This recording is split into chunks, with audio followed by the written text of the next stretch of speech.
नमस्कार दोस्तों, मैं हूं पवन कुमार। आशा करता हूं आप सब बहुत अच्छे होंगे। 12 दिनों तक चला अमेरिका, ईरान और इजराइल के बीच का युद्ध और अब एक सीज फायर हो गया है। लेकिन क्या अमेरिका की एयर स्ट्राइक्स ने वाकई ईरान की न्यूक्लियर कैपेबिलिटी को तबाह कर दिया, या फिर से ये सिर्फ एक राजनीतिक जीत का दावा था?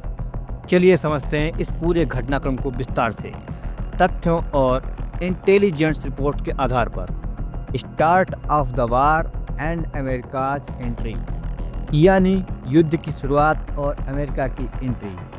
13 जून को इजराइल ने अचानक ईरान की न्यूक्लियर साइट्स पर हमला कर दिया। इस हमले में ईरान के कई सीनियर मिलिट्री कमांडर मारे गए। इसके बाद ईरान ने मिसाइलों से इजराइल के शहरों और मिलिट्री बेस को टारगेट किया। लेकिन टर्निंग पॉइंट तब आया जब अमेरिका ने खुद इस युद्ध में प्रवेश किया और ईरान के अंडरग्राउंड यूरेनियम एनरिचमेंट फैसिलिटीज़ पर 30,000 पाउंड के बंकर बस्टर बम गिराए। ट्रंप ने दावा किया ईरान का परमाणु कार्यक्रम पूरी तरह तबाह कर दिया गया है। But the intelligence report exposed the truth. लेकिन इसकी इंटेलिजेंस रिपोर्ट ने पोल खोल दी है। A preliminary U.S. intelligence assessment determined that U.S. strikes on Iran's nuclear facilities over the weekend only set its nuclear program back by a matter of months. That's according to 3 sources with knowledge of the matter. The classified assessment is at odds with the statements of President Donald Trump and Defense Secretary Pete Hegseth, who both said that the strikes had, quote, obliterated Iran's nuclear ambitions. Trump has said the attacks were necessary to prevent Iran from developing a nuclear weapon. Iran denies it is seeking such a weapon and says its nuclear program is for peaceful purposes. One source said the initial assessment was not universally accepted and had generated significant disagreement. A U.S. official speaking on condition of anonymity said the U.S. did not know the extent of the damage yet.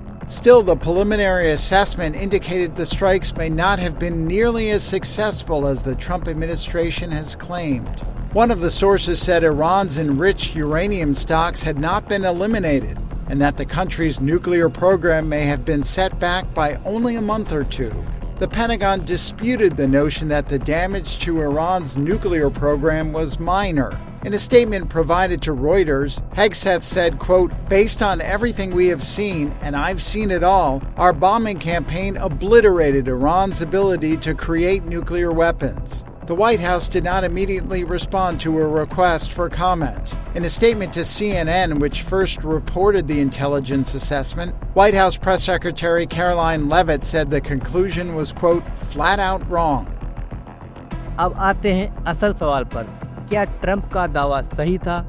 एक शुरुआती intelligence report जो अमेरिकी defence intelligence agency DIA ने तैयार की है, उसके अनुसार हमलों से सिर्फ 2 परमाणु ठिकानों के प्रवेश द्वार सील हुए हैं, लेकिन ज़्यादातर अंडरग्राउंड स्ट्रक्चर ज्यों के त्यों बचे रहे हैं। कुछ सेंट्रीफ्यूज अभी भी काम कर रहे हैं।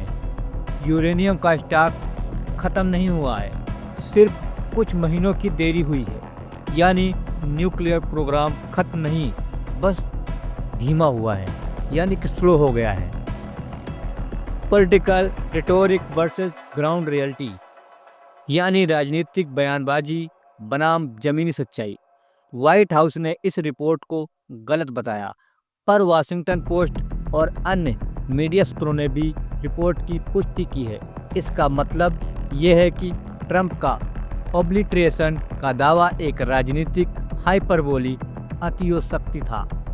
असल में सिर्फ टेम्परेरी सेटबैक हुआ है, स्थायी समाधान अभी तक नहीं हुआ है। Reaction of Israel and Iran.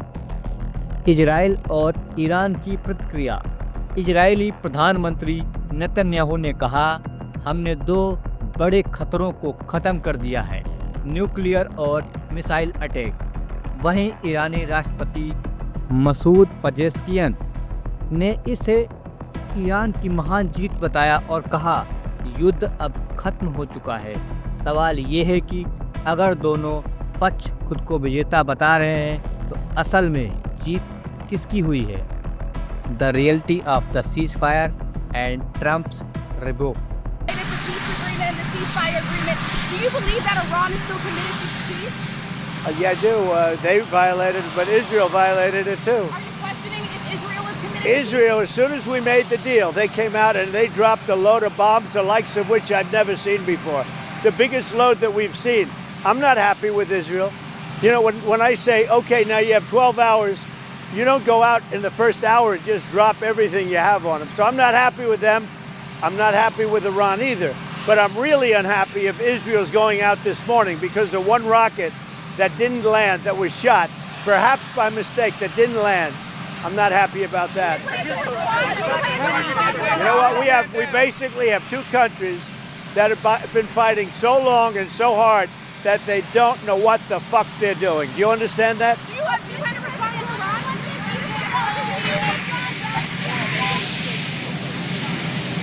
Cease fire की हकीकत और ट्रंप की डांट। संघर्ष विराम लागू हुआ लेकिन उल्लंघन भी हुआ। ट्रंप ने इजराइल को पब्लिकली फटकार लगाई। I have got to get Israel to calm down now, यानी मुझे इजराइल को शांत करना पड़ेगा। इतना ही नहीं, उन्होंने कहा they have been fighting so long and so hard, they don't know what the fuck they are doing. एक अमेरिकी राष्ट्रपति द्वारा ऐसा बयान देना ये दिखाता है कि ट्रंप खुद भी फ्रस्ट्रेशन में है। Conclusion of the war and the next direction, युद्ध का निष्कर्ष और अगली दिशा।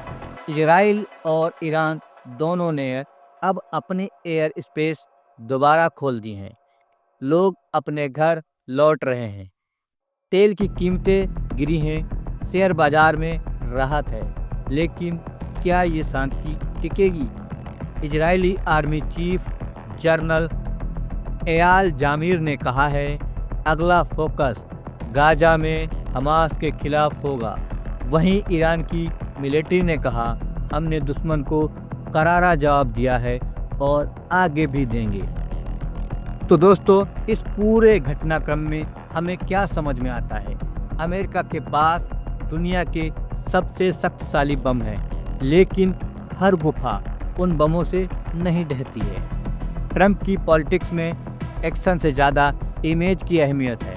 और सबसे अहम बात, सीज फायर चाहे कोई भी करवाए, अगर दोनों पक्ष भरोसा नहीं करते तो शांति ज़्यादा देर नहीं टिकती है।